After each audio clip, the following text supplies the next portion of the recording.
মায়ামৰা আদ্যগুৰু শ্ৰী শ্ৰী অনিৰুদ্ধদেৱৰ প্ৰচাৰিত মায়ামৰা ধৰ্মৰ পন্থত থকা লোকসকলৰ বাৰ্ষিক সেৱাৰ আভাস দিয়াৰ প্ৰয়াস কৰিছোঁ নিউজ নৰ্থ আছামে।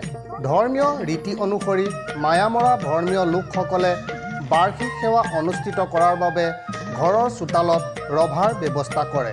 উক্ত ৰভাৰ তলত পূব অথবা দক্ষিণ দিশে মায়ামৰা ধৰ্মৰ ৰীতি নীতিৰে গাঁওবুঢ়াৰ দায়িত্ব গ্ৰহণ কৰা শিৰোমণি গাঁওবুঢ়া আৰু গাঁওবুঢ়াসকলে আসন গ্ৰহণ কৰে। গাঁওবুঢ়াসকল বহাৰ দুয়োকাষে অৰ্থাৎ উত্তৰ দক্ষিণ অথবা পূব পশ্চিম দিশত 3 শৰণীয়া 2 শৰণীয়া আৰু 1 শৰণীয়াসকলে শাৰী পাতি আসন গ্ৰহণ কৰা পৰিলক্ষিত হয়। ইয়াৰ পাছতে দুজনকৈ 3 শৰণীয়া ভকতে অঞ্চলটোৰ নামঘৰ ভাগৰ পৰা ভাগৱত আৰু ঠগা সেৱকীৰ ঘৰলৈ বুলি আনি গাঁওবুঢ়াসকলৰ সন্মুখভাগত স্থাপন কৰে।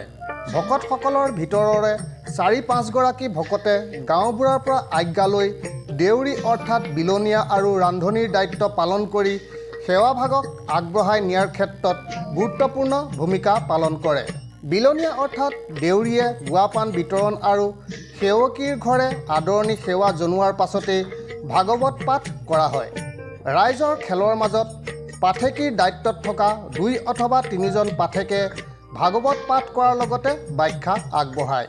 ওম নমো ভগৱতে বাসুদেৱায়।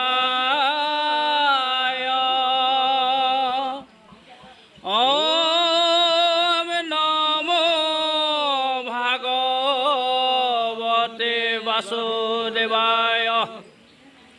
ওম নমো ভগৱতে বাসুদেৱায়।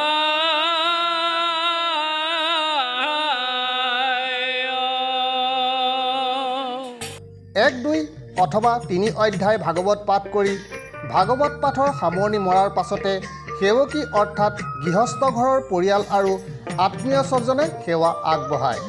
মায়ামৰা ধৰ্মীয় সমাজৰ শিৰোমণি গাঁওবুঢ়াই সেৱকীৰ কুশল মংগল কামনা কৰি প্ৰায় 10ৰ পৰা 15 মিনিট জোৰা আশীৰ্বাদ প্ৰদান কৰে।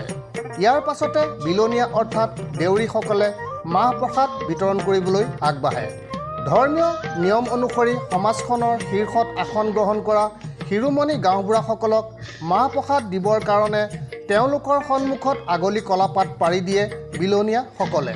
উল্লেখ্য যে কেৱল শিৰোমণি গাঁওবুঢ়া আৰু সেৱাভাগত শীৰ্ষত অৱস্থান কৰি বহাসকলক আগলি কলাপতত মাহ প্ৰসাদ দিয়াটো মায়ামৰা ধৰ্মীয় সমাজৰ এক এৰিব নোৱাৰা নিয়ম। মাহ প্ৰসাদ সেৱন কৰিবলৈ বিলনীয়াসকলে সেৱা ধৰাৰ পাছতেই সমাজখনত বহা সকলো ভকত ভকতনীয়ে মাহ প্ৰসাদ গ্ৰহণ কৰে। মাহ প্ৰসাদ খোৱাৰ পৰ্ব শেষ হোৱাৰ পাছতেই সেৱকীৰ ঘৰলৈ বুলি অনা ভাগৱত ভাগক পুনৰ নামঘৰলৈ লৈ যোৱা হয়। ভাগৱত ভাগক নামঘৰত থৈ অহাৰ পাছতেই গৃহস্থৰ ঘৰে আগবঢ়োৱা ভোজ ভাত সেৱন কৰি বাৰ্ষিক সেৱাভাগৰ সামৰণি কৰা হয়।